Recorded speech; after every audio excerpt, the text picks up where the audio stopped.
আর ফেরেশতাকে পাশে রাখার জন্য দুইটা জরুরি জিনিস করতে হয়।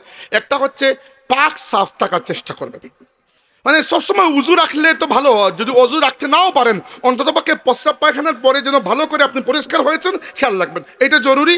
আর দুই নম্বরটা হচ্ছে দৈনন্দিন কিছু তাসবিহ আছে আল্লাহ নবী শিখিয়ে দিয়েছেন, ওই যে ফাতিমি তাসবিহ বলেন না যেগুলা, ওইগুলা ওই যে সুবহানাল্লাহ, আলহামদুলিল্লাহ, আল্লাহু আকবার 33 বার 33 বার 34 বার, এইগুলা এত বরকতময়, বাদ দেবেন না এগুলো, আল্লাহকেও আছে বাদ দেবেন না। এটলিস্ট সকাল সন্ধ্যায় এই তাসবিহগুলো পাঠ করবেন, আল্লাহ আপনার হেফাজতের জন্য। উলামা কেরাম বলেছেন যে যদি সব হাদিসগুলোকে হিসাব করি, ফেরেশতা আমাদের হেফাজতে কয়জন, কমসে কম একজন মুমিনের জন্য 40-এর উপরে ফেরেশতা আল্লাহ হেফাজতে নিযুক্ত করে দেন। এবং ফেরেশতার আরেকটা সুবিধা, ফেরেশতা কিছুই ভুলেন না। আপনি 2 রাকাত নামাজ পড়েছেন, ফেরেশতা ওইটাও মনে রাখবেন, কিয়ামতের দিন আপনার বিপদের মুহূর্তে ফেরেশতা আল্লাহর কাছে আপনার জন্য সুপারিশ করবেন। তাই আমার এক উস্তাদ বলেছিলেন যে মানুষ ফেমাস হতে চায়, পপুলার হতে চায়, ভাইরাল, ইদানিং তো ভাইরাল শব্দটা খুব পপুলার, ভাইরাল শব্দটাই ভাইরাল। আচ্ছা, তো মানুষ ভাইরাল পপুলার হতে চায়, ফেমাস, পরিচিত। মানুষের কাছে ফেমাস হওয়ার সমস্যা হচ্ছে মানুষ 2 দিন পরে আপনাকে ভুলে যাবে, মানুষ নিজের মা বাবাকেও 2 দিন পরে ভুলে যায়, আপনি তো কোন স্যার। কিন্তু ফেমাস হতে হলে ফেরেশতাদের কাছে ফেমাস হন, ফেরেশতারা কখনো কিছু ভুলেন না, দুনিয়াতেও ভুলবেন না, কিয়ামতের ময়দানেও আপনার জন্য আল্লাহর কাছে শাফাআত করবেন। তো হাজিরিন, যেটি বলছিলাম, ফেরেশতাদের কিবলা আল্লাহ নবী পরিদর্শন করলেন। এরপরে সহিহ বুখারী শরীফের রিওয়ায়াত, আল্লাহ নবী বলেছেন ও রুফিআত লি সিদরাতুল মুনতাহা, এরপরে আমাকে তোলা হলো, মানে আমাকে আরো উপরে তোলা হচ্ছে এবং আমি দেখতে পেলাম আমাকে পৌঁছানো হলো সিদরাতুল মুনতাহা পর্যন্ত। সিদরাত শব্দের অর্থ হচ্ছে বড়ই গাছ, সিদরাত বড়ই গাছ, আর এটা গাছ, বড়ই গাছ। আর মুনতাহা দ্য লাস্ট বর্ডার, এন্ড, যেটা যেখানে সীমানা, এখানে কি, এখানে আল্লাহর সৃষ্টির সীমানা শেষ। এরপরে এরপরে আল্লাহ রাব্বুল আলামিন, কিভাবে সেটা আল্লাহ জানেন, কিভাবে আমরা জানি না। তো এখান পর্যন্ত ফেরেশতারা যেতে পারেন, এরপরে ফেরেশতাদেরও যাওয়ার কিন্তু অনুমতি নাই। মনে রাখবেন, সব ফেরেশতা বরাবর নয়, ফেরেশতাদের মধ্যেও ক্যাটাগরি আছে। সবচেয়ে শ্রেষ্ঠ ফেরেশতা হচ্ছেন 12 জন ফেরেশতা, এর মধ্যে এদেরকে বলা হয় আল মুকাসসিমাতি আমরা। এই 12 জন হচ্ছেন, 4 জনের নাম আমরা সবাই জানি, জিবরাইল, মিকাইল, ইসরাফিল এবং মালাকুল মাউত, বা আমরা কেউ কেউ আজরাইল বা ইসরাইল নামেও চিনি, তাওরাতে 2টাই আছে। কুরআন শরীফে তাকে বলা হয়েছে মালাকুল মাউত বা মৃত্যুর ফেরেশতা। জিবরাইল আলাইহিস সালামের দায়িত্ব হচ্ছে আল্লাহর পক্ষ থেকে নবীদের কাছে ওহী নিয়ে আসা, অথবা আল্লাহর অবাধ্য কওমের উপর আযাব, ওইটাও জিবরাইল নিয়ে আসেন। মিকাইলের দায়িত্ব হচ্ছে বৃষ্টি, মেঘমালা এবং বাতাস প্রবাহ করা, সঞ্চালন করা। আর মালাকুল মাউতের দায়িত্ব হচ্ছে, জানেন তো, এই দায়িত্ব সবাই ছিলেন, তো বলা লাগবে না।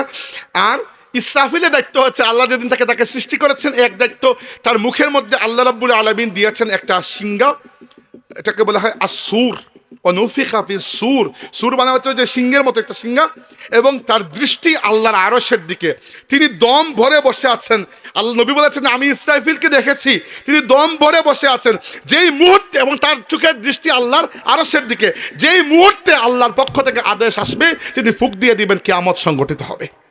ونفخ في الصور فصعق من في السماوات ومن في الأرض إلا من شاء الله ثم نفخ فيه أخرى فإذا هم قيام ينظرون।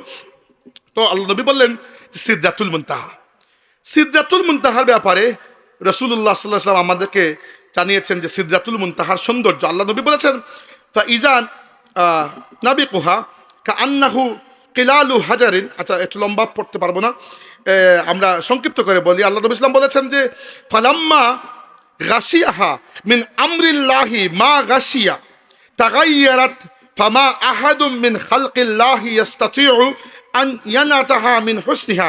মুসলিম শরীফের হাদিস, রাসূলুল্লাহ সাল্লাল্লাহু আলাইহি ওয়াসাল্লাম বলেছেন যে সিদরাতুল মুনতাহা আমি দেখলাম, এরপরে দেখি আল্লাহর কুদরত দিয়ে আল্লাহ এটাকে সাজিয়েছেন, এ সুন্দর করেছেন, এবং সিদরাতুল মুনতাহা এত সুন্দর, লাইটিংটা আল্লাহ এভাবে করেছেন যে আল্লাহর সৃষ্টির মধ্যে কোনো মাখলুকের পক্ষে সিদরাতুল মুনতাহার সৌন্দর্য বয়ান করা সম্ভব নয়। এবং সিদরাতুল মুনতাহা থেকে হাদিসে এসেছে, সহিহ বুখারীর হাদিস, যে ফি আসলিহা আরবাআতু আনহারিন নাহরানি বাতিনানি ওয়া নাহরানি যাহিরান। সিদরাতুল মুনতাহার তলদেশ থেকে 4টা নদী প্রবাহিত হয়েছে। কয়টা? 4টা। 2টা জাহির, 2টা বাতিন। জাহির 2টা আল্লাহ দুনিয়াতে দিয়ে দিয়েছেন, দুনিয়াতে যদি আপনি বুঝবেন না যে এগুলো সিদ্ধাতুল মুনতাহা থেকে আসছে, কিন্তু এগুলো আসলে আল্লাহ কুদরতিভাবে দুনিয়াতে পৌঁছে দিয়েছেন। আসলে এগুলোর উৎপত্তি সিদ্ধাতুল মুনতাহায়। একটা হচ্ছে হাদিসে এসেছে আর নীল, 2 নম্বরটা আল ফুরাত। নীল নদ আর ফুরাত। নীল নদ কোন জায়গায়? মিশর। আমি নীল নদে দেখেছি, নৌকাও চলেছি। নীলনদ, নীলনদ শুধু মিশর না, নীলনদ মূলত আফ্রিকার প্রায় 10টা দেশের উপর দিয়ে গেছে। নীলনদ পৃথিবীর একমাত্র নদী যেটা উত্তর থেকে দক্ষিণে নয়, বরং উল্টা দক্ষিণ থেকে উত্তর দিকে প্রবাহিত হয়। নর্মালি নদী উত্তর থেকে দক্ষিণে আসে, নীলনদ দক্ষিণ থেকে উত্তরের দিকে যায়। নীলনদের পানি নীল নয়, অনেকেই এটা মিসকনসেপশন। নীলনদের নাম হচ্ছে নীল। পানি আপনার সুরমা কুশিয়ারা ওইগুলার মতোই, আরো ময়লা, কিন্তু নাম হচ্ছে নীল। আর ফুরাত নদীর উৎপত্তি হচ্ছে টার্কিতে সম্ভবত, এরপরে সিরিয়া হয়ে ইরাক, ইরাকে এসে শেষ হয়েছে ফুরাত। ওই ফুরাত নদীর পাশেই হচ্ছে কারবালা প্রান্তর। এই দুইটা। আর জান্নাতের 2টা নদী, উলামা কেরাম বলেছেন জান্নাতের যে 2টা নদী সম্ভবত এই 2টা হচ্ছে, একটা হচ্ছে আল কাউসার, যার মালিকানা আল্লাহ আমাদের নবীকে দিয়ে দিয়েছেন, ইন্না আতাইনাকাল কাউসার। আর আরেকটা হচ্ছে সালসাবিল, এটার কথা কোরআন শরীফে সূরা দাহারের মধ্যে